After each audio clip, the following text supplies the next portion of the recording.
नमस्कार दोस्तों, मेरा नाम है शिवम राजपूत और आप सभी लोगों का मंथन इंस्टीट्यूट के ऑफिशियल चैनल पे बहुत बहुत स्वागत है। तो अभी तक हम लोग पढ़ चुके थे कि electric field due to infinite charged wire, electric field due to a infinite sheet और electric field due to a dipole at axial position.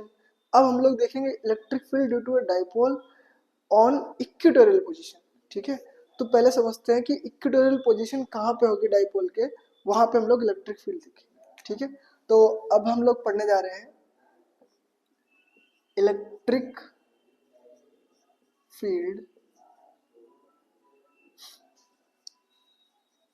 Due to a dipole.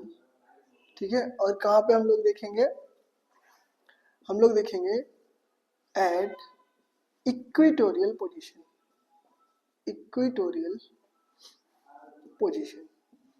तो इक्वेटोरियल पोजीशन पे हम लोगों को इलेक्ट्रिक फील्ड पता करनी है dipole की।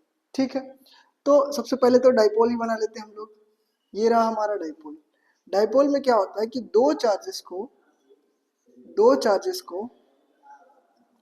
अपोजिट चार्जेस को सेम क्वांटिटीज के बहुत पास पास very close to each other placed किया जाता है।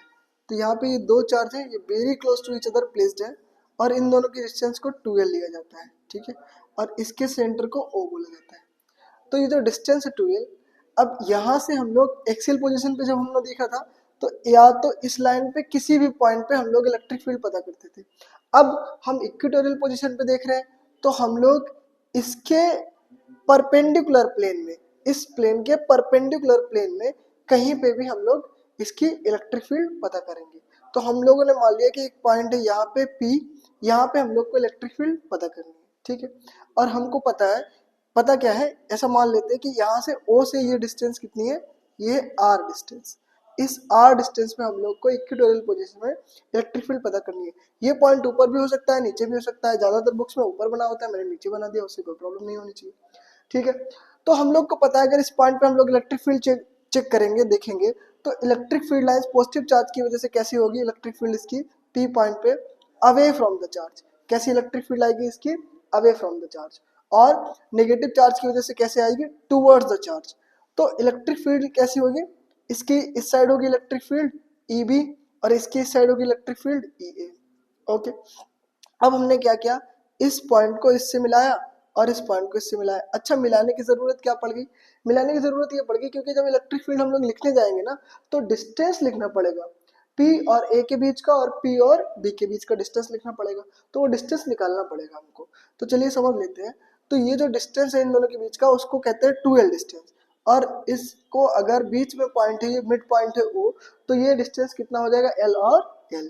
ठीक है, अब देखिए यहाँ से A और B की डिस्टेंस कितना हो जाएगी। हम लोग को पता है ये क्या बन रहा है, राइट एंगल ट्रायंगल बन रहा है, जिसमें ये क्या है, बेस है, ये परपेंडिकुलर है और ये क्या हो गया, हाइपोटेन्यूस हो गया। और हम लोग को पता है कि हाइपोटेन्यूस कैसे निकालते हैं, पाइथागोरस से अंडर रूट ऑफ परपेंडिकुलर का स्क्वायर प्लस बेस का स्क्वायर। तो ये क्या हो गया हमारे पास, हाइपोटेन्यूस की डिस्टेंस यानी AB होगी। AB की वैल्यू कितनी हो जाएगी, AB equals to under root of R square plus L square. Same क्या हो जाएगा यहाँ पे, अगर हम AB नहीं, ये है AP, सॉरी ये है AP, A से P, यहाँ पे BP क्या हो जाएगा, BP इक्वल्स टू हो जाएगा अंडर रूट ऑफ फिर से R square plus L square, same ही वैल्यू होगी। ठीक है, अब बात करते हैं इलेक्ट्रिक फील्ड की। तो इलेक्ट्रिक फील्ड की डायरेक्शन तो ये है, ठीक बात है, यहाँ तक कोई प्रॉब्लम नहीं है।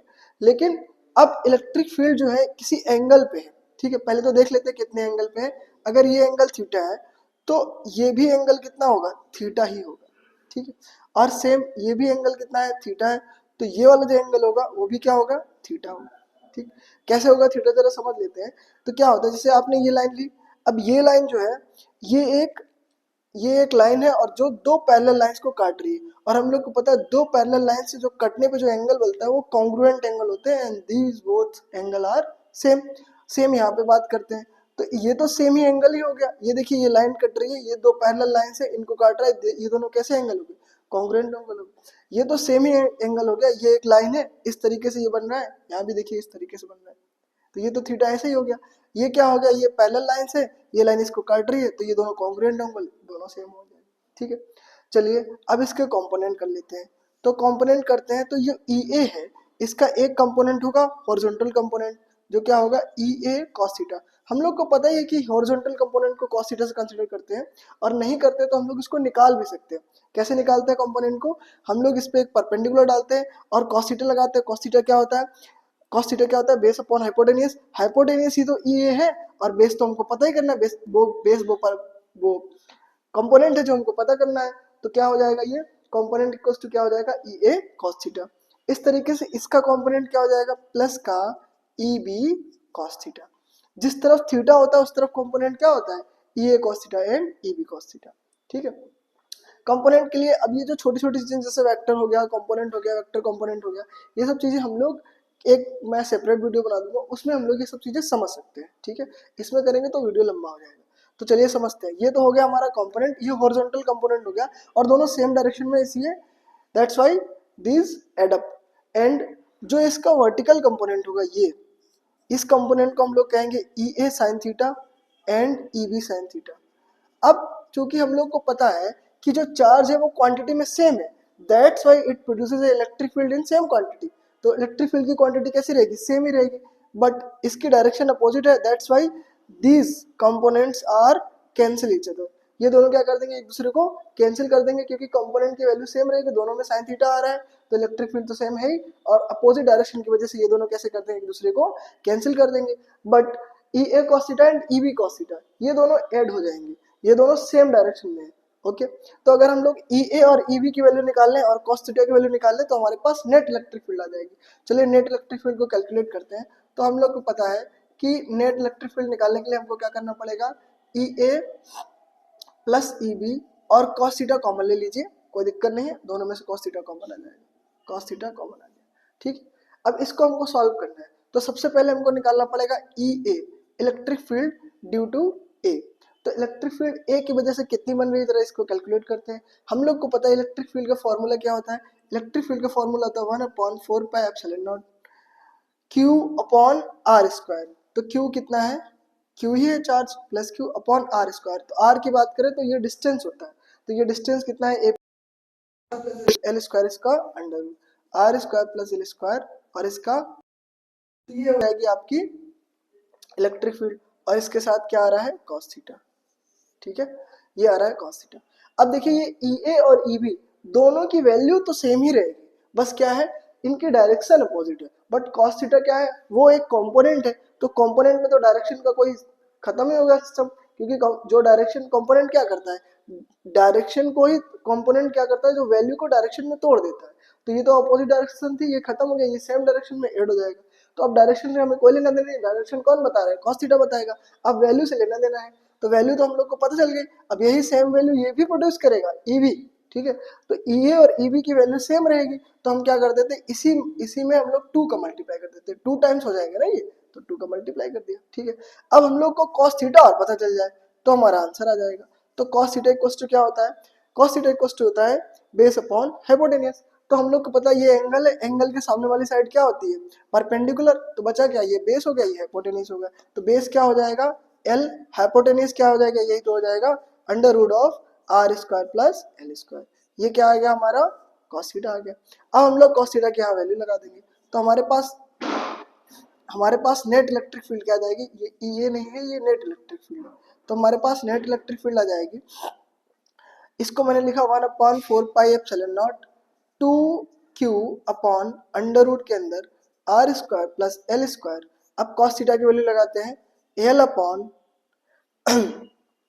यहाँ पे क्या होता है, इलेक्ट्रिक फील्ड के फॉर्मूले में 1/4πε0 2 क्यू अपॉन आर का स्क्वायर होता है। ठीक है, इसका स्क्वायर होता है 1/4πε0 क्यू अपॉन आर स्क्वायर।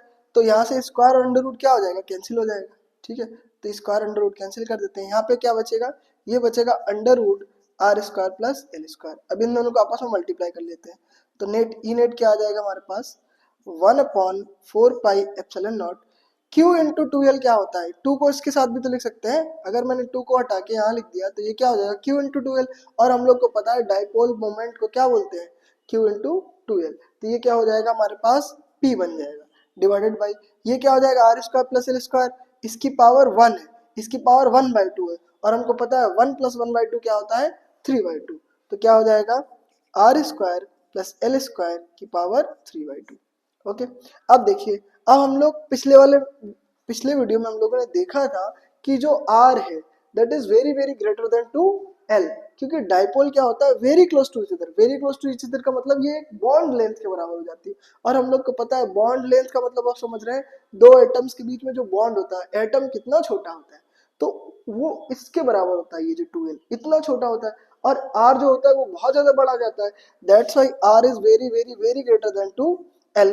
तो l क्या हो जाएगा r के कंपैरिजन में l कैसा हो जाता है निग्लिजिबल हो जाता है, जीरो के बराबर हो जाता है, तो l तो जीरो हो गया, तो E नेट इक्वल्स टू क्या आ जाएगा 1/4πε0 p अपॉन क्या हो जाएगा, ये जीरो हो जाएगा, क्या बचेगा आर स्क्वायर की पावर 3/2, 2 से 2 कैंसिल हो जाएगा, तो हमारे पास जो नेट इलेक्ट्रिक फील्ड है वो हमारे पास क्या आ जाएगी E net equals to 1/4πε0 p upon R cube, cube ही तो बचेगा, ये तो कैंसिल ही हो गया। This is the answer. Thank you.